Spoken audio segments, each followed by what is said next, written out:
तो उन लोगों के लिए ख़ास है जो कहते हैं कि हकीम साहब निज़ाम हज़ाम रहता है, गैस बड़ी पैदा करता है, कब्ज़ रहती है, ग़िज़ा वाली नाली में जलन साड़ होता है, खाया पीता नहीं है, दिन ब दिन कमती जा रही है। उन लोगों की पेपरमिंट रहमान कंपनी का है, एक इनफ है। ठीक है,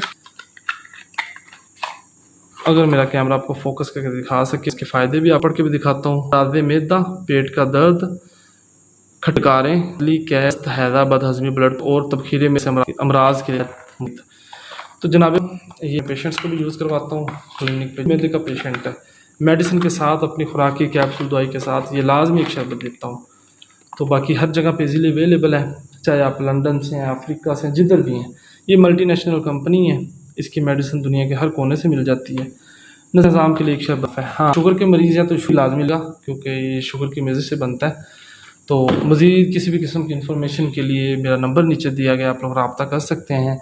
इसी वीडियो के साथ अपने बंदा नचीज़ भाई इमरान को इजाज़त दीजिए, दुआओं में याद रखिएगा। टेक केयर, अल्लाह हाफिज़।